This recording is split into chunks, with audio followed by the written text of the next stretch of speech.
Welcome to I Create Positivity TV. My name is Petros, and I welcome you to a wonderful interview with a gentleman by the name of Stuart Walter. Did I get that right, Stuart?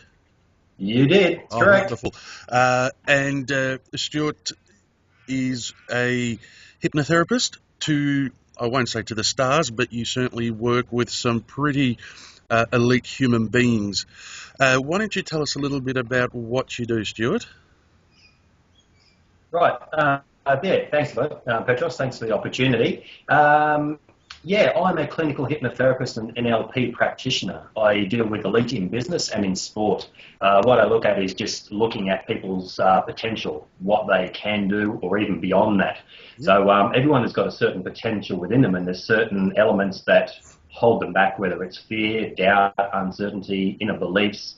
And what I do is work towards, I'm a very results-driven practitioner, so I look towards where we're going to go rather than where we've been and go, right, what do we need to do? What changes do we need to make before we can actually get to your desired result? And then I just support the people through changing habits, changing behaviours, changing beliefs at that deeper unconscious level or conscious level, Yeah. to make those changes so automatic that they just kind of get stuck into this new life, being positive and moving on. So it sounds like a very practical, sort of hands-on, let's not dwell on the problem, let's look at how do we get to the end result type approach. Yeah, that's correct. I think there's too many people out there that are too busy dwelling on the past. And I use the example of a lot of people that are screaming backwards down the freeway, looking at where they've been in a car that's out of control, and you probably find they're actually a passenger, not even in control. Sure. So if you use the analogy that all I get people to do is actually hop in the driver's seat, take control, turn around to where you want to go and go, that's kind of what I do. Let's just focus on where you're going rather than where you've been. And a great philosophy, I know that's definitely one I resonate with as well when I sit with clients. And I think you're right. More often than not, even a lot of professional practitioners still want to dwell on the past with their clients. And you're right, you can't move forward looking backwards. Exactly. So Yes. the topic I'd love for us to discuss today for anyone watching this is staying grounded when success hits. We've seen it all too often, be it on TV, in sport, even in real life. We see people that suddenly have broken into this, success, or have had some really, good winnings come their way, and just something happens, they go to bit. So to lead into this, perhaps if we can learn a little bit more about your journey and story, if you could tell us a little bit about how and why you got involved with hypnotherapy and what drove you to take it to such a high level. Yeah, it's an interesting concept. And as we spoke prior to recording this interview, Hmm. basically you had one direction, all of a sudden you kind of got directed or guided to a different direction. Yes. Now, it's like me, I was in a national sales manager role within Australia in the commercial industry, commercial equipment. Yeah. And look, everything I've done, I've always known I've done it easily, I've done it well, I just do things differently. So I always knew that we're going to be rising somewhere to the top. Now, in my, I guess my part-time, my hobby, I was in martial arts, and that took me to state titles, national titles within Taekwondo. Now, I was getting towards one of the state titles back in sort of 98, 99, and I was talking to my mum, who's a hypnotherapist, naturopath, and been doing it for 30 plus years.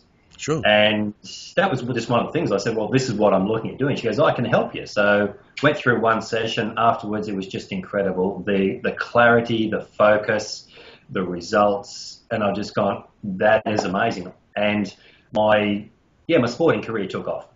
Got to the elite level. Unfortunately, just before the 2000 Olympics, I basically tore the ACL, the medial meniscus in my knee, and that was kind of the end of it.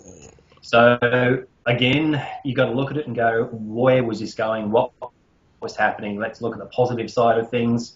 I know, I understand. I'm in a sales role, plus the hypnosis, plus the sports, and I've just gone, oh, here's an opportunity. And I was in a kind of fork in the road in my life. I had my son on the way. I was traveling 2 weeks every month, and I just went, no, I need to change this. 2 days later, my mum said she's going into retirement. I went, yeah, perfect. I'll do that. Wonderful. And it wasn't until I actually started it, even probably 3 hours into my practitioner course, I did something that my master trainer had never seen. He said, where did you learn that? And I said, well, you kind of taught me. He said, So your top tips, let's call it your top 3 tips for keeping cool when things say are going overwhelmingly, if that's a word. Yep. What would you say to anyone watching this recording right now? Okay, number one, you and I would be unemployed if it wasn't for emotions. Okay, so based on that, success, whether it be overwhelming or the drop from that, is basically emotional. You've got to ride the emotional waves. Mm-hmm. You've got to be aware of them. Number one, you have to have a direction. Motivation is not possible without a direction or without a destination. Now, I've had Olympians who come to me and say, I want motivation. But sorry, but if you train 6 hours a day, 6 days a week, 14 years, and you're saying you want motivation, there's something wrong. Yeah. Now, all you need to release that motivation is a direction, because then you've got all the energy you need to move forward. Yep. So number one has to be direction. Number two is persistence. Yep. Persistence. Now, we all have this natural ability within ourselves that when you understand it, it all makes sense. Now, you and I probably don't remember the day that we decided to walk. We don't remember the day we walked. Not recently, no. Yeah, but how many times have we got up and fallen over, got up and fallen over, got up and fallen over when we were learning to walk? Yeah. And we just had that inner persistence and that dream and that belief that we needed to do it. And unfortunately, too many people in life fall over once and go, I tried. Yeah. Okay, it's all about that inner persistence. So you've got to have the destination, you've got to have the persistence, okay, and you've got to believe that you can actually do this. Yes. Okay, there's too many people, you would have experienced the same, too many people come to see you with already in this lack of belief stage. You've got to basically get rid of that and go, right, let's do it again, because they've got too many barriers, too many blockages, too many doubts, too many fears that they have allowed to be placed on themselves, and they've actually taken as reality. Yeah. So sure. It's, basically destination, persistence, and that belief to make things happen. It's almost like a lot of people don't realise that failure isn't a negative unless you keep making the same mistake. It's perhaps a better word would be learning, similar to how a scientist in a laboratory, tries something, records the outcome, draws the learnings, and off they go again, trying a different way based on what they've learned. I think all 3 of those points are very, very critical and powerful points, and hopefully anyone watching this will take something away from that and understand that you don't get it right the first time. It's persistence, as you said, and as long as the vision is strong enough and resonates strong enough, you just keep trying, you will get there, whatever it may be. Exactly. And just remember, success is going to be different for everyone. So your level of success is going to be different to mine. Now, people might look at you and go, you're successful. They might look at me and go, you're successful. I just look at my overall scheme and think, I'm not there. Yeah. Yeah. Even the Richard Bransons of the world, I'm sure he will get home at the end of the day and go, I could have done that better. I didn't do enough here. So don't beat yourself up. Use that as a tool to help you build what you really wanted. And a starting point for the next step as well, perhaps. Yeah. Okay.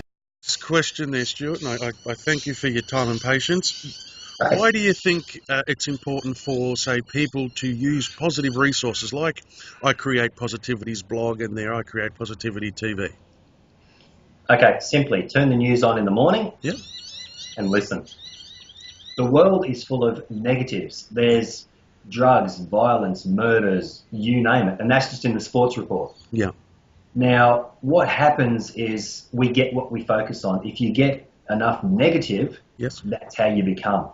Now, every morning I've got my process. I've got my target process. I've got images that come up. I've got my own affirmations. I carry them here in my pocket. I carry that with me, so I know that anyone I'm talking to, if I've got my hand in my pocket, I know that that person is helping me. You have to remain positive, because when you are positive, you can't get dragged down by these negative people, because it's our natural instinct, if we're in the jungle, in a community, that we need to be on the lookout for negative things. So it's naturally instinct through us. So we've got to look at doing whatever we can to remain positive. And look, there's a lot of negative people out there. There's not many positives. So I've had a look at your blog. I've had a look at some of the comments, and it's just incredible to know that there's a community out there where you can actually be drawn to get that. I'd love to be more of a part of something that have got positive news and positive influences and positive stories, and it always has been one of my driving forces. Definitely, and it's I don't know, definitively why we've become so negative heavy, but you're absolutely right. And what I try and remind some of the people I work with is that, what, for the negative to exist, there's got to be a positive alternative. Yeah. And, what's easier to carry in your life, the negative or the positive? And just reminding people that, hang on, don't get too bogged down on this side, on the negative side. Just remember to take a look on this side as well, because, we have gone too far the other way, and for whatever reasons, and there is a quiet cry out there, I think, for a better way. Definitely. Yeah, and then you just got to look on Facebook and you see all the positive quotes and the positive affirmations. It's great. The thing is, there's so many negative people out there going, yeah, it doesn't belong to me. Oh, no, I can't do that. No, I don't believe that can happen. And that's that one thing you've got to do. You can dream all you want, but you've got to take a certain amount of action. And it all comes down to that ownership. You've just got to choose to be happy, because we choose our emotions, we choose our actions, we choose our behaviours, we choose our beliefs. Therefore, smile, be happy.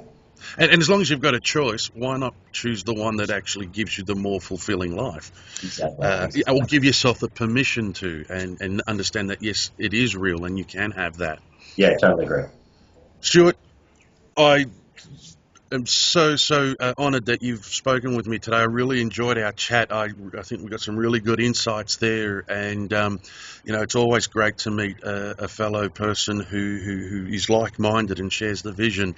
Yeah. So on this note, I'd like to thank you for speaking with us today. You're welcome. Yeah. And definitely, I wish you all the best in what you're doing, and carrying, I suppose, the torch for the positive movement, if you will. And again, thank you very much. You're welcome, Petros. Thanks, and thanks for listening. Cheers. Bye-bye. Realised that everything that I'd done in my life was now a tool that I could use to help other people, to help myself, and to move into what I now call my career, my passion. Wonderful. So here you are. You've come into this fold, if you will, and you're moving up the ranks. When you started to really see some success initially, were you ready for it, or did you sort of find yourself at times getting ahead of yourself, getting lost in the rush of success, if you will? The great thing for me, Petros, is the fact that I know where I'm going. I know where the business is going. I know where I am personally going. So for me, it's not overwhelming. It's just what happens when it happens. I guess that's the hardest part of. For me, I know my success and where that's going to go. Fortunately or unfortunately, whichever way you look at it, it creates massive exposure. Having been interviewed on radio, on TV, with my own published book, it's the same sort of situation. What I wasn't ready for was the, how would you put it? The exposure, the vulnerability that people have. You think you're covered, you think everything, that's what you really want, until you start sitting there and people are kind of looking when you're walking past or pointing, and it's kind of unnerving. And it's hard for me and my wife, because she's a very private person, so I've had to really look at my son and my wife and go, right, I need to pull back a little bit. What do I need to do? So when people say they're ready for success, you've really got to establish what these steps are on the way up as well. Yeah. So you're faced with this sudden realization. What would you say? How would you sum up what the outcome was? What were some of the downfalls as you saw them with that initial success? If you were to sort of neaten it out and say, well, this is what I sort of faced. I guess one of the things is, you can't go back now.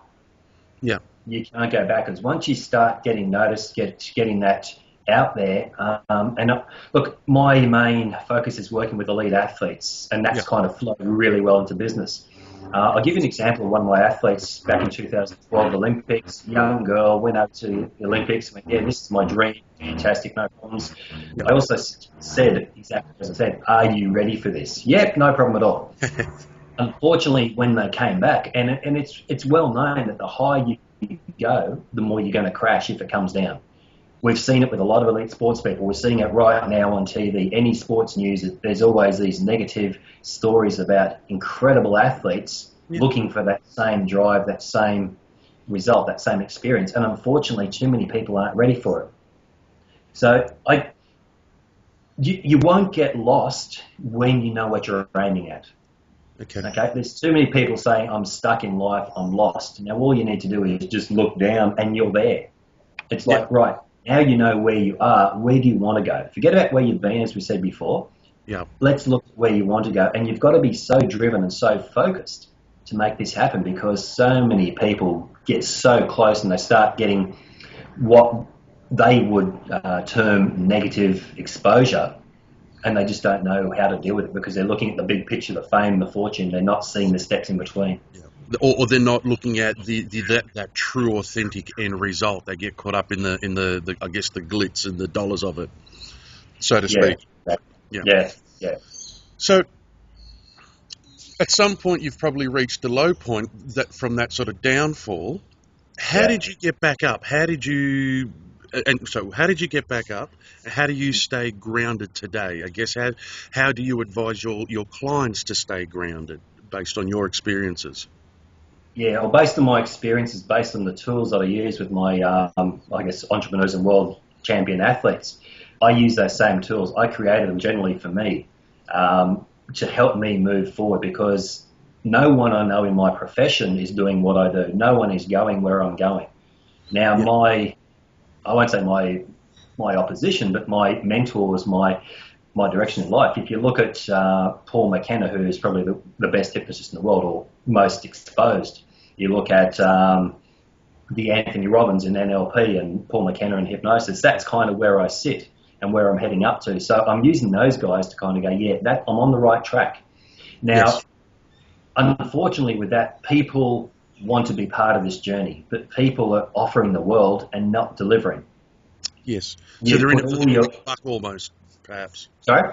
Some of them perhaps are in it for the quick dollar. And And unfortunately, they'll promise the world, they won't deliver because it pushes their own beliefs, their own boundaries, their own limitations. yeah. And unfortunately, within, whether it's elite athletes, elite people in business, or anyone in life, this is your journey. You can't trust anyone else. You've got to do it yourself. And if people come with you and help you, that's great. If they come with you to a certain point and leave, there's obviously some partner. You have to take ownership, and that is the critical thing. And that, I mean, I think you hit a very critical point there, Stuart. I think what a lot of people don't realise is that, it's not that you detach yourself from people or you stop loving people, but to succeed, you really have to understand that getting to that goal, if it's that almighty purposeful goal, that you have to be prepared to let go of some things along the way. And if you're not, then that goal isn't strong enough. You're not going to get there. And you're going to Yeah, perhaps feel lost and directionless at some point because you've come to that realization. Um, yeah. it, it, And that's a difficult thing for a lot of people, is the fact that they just lose focus. yeah. And it's just so easy to get distracted. You've also got to understand the difference between a distraction and direction. Mm, As you said, you had one intention for your new business, and it kind of went off in a different tangent. The thing is, you need to kind of go, right, was that a distraction or was it a direction to enhance where you're going to go? So you've got to be very cautious, very aware, and very understanding of the reason why you want to do things, yes. and go with it. Look, our life is going to be like the stock market. When you look long term, it's going to go up. If you look on a daily basis, it's going to be up and down and up and down. And unfortunately, if you run it that way, you're going to burn out emotionally. And, So you've got to expect the ups, expect the downs, invest long term. and I guess the other flip side, just for the benefit of our viewers, is that sometimes the distraction can be resistance to the change in direction. I know myself and Iris, my business partner, we were certain we were meant to go one way, as I was discussing to you before we recorded, and we resisted that, actually, when I look back, quite surprisingly, for a little while, because we're not novices, we understand how life can work, but that in itself was a distraction because I guess it delayed us from getting to where we are now. Now I say delayed, perhaps we needed to go through that for the lesson or the Yeah. reminder of the lesson. So I guess a distraction can be something that takes you off course or stops you from changing to the right course, I guess, too. Yeah, you've got to look at it as well and going, okay, well, can this be a positive long term? Whereas a lot of people self-sabotage, procrastinate, doubts and fears. Yeah. And all. Oh, you there, Stuart? I think I've just lost you. All right. Oh, are you there, Stuart? And we're back. And we're back. There we go. You gotta love technology during a live recording. Yeah, cut to a TV commercial, and That's we're all back. right. So I'll just get you to repeat that point there that you made, just again. Too many people, when they look at the negatives, you look at why they don't achieve. We're looking at distractions, as in a negative distraction could be like how would you put it? Self-sabotage, procrastination, doubts and fears. Now, generally all those have been created through past experiences. And it's a past memory of those experiences, not the actual experiences. It's the memory, our emotional memory and attachment to that, Yeah. that creates that, oh, that one could hurt. And our mind is designed to protect us from negative experiences physically and emotionally, so we tend to hold back from them. So you've got to be aware. You've also got to be, or have the ability to go, yeah, I understand what fear is. Based on moving forward, is this something that's scary, or is it just something that resembles something from the past? Very good point.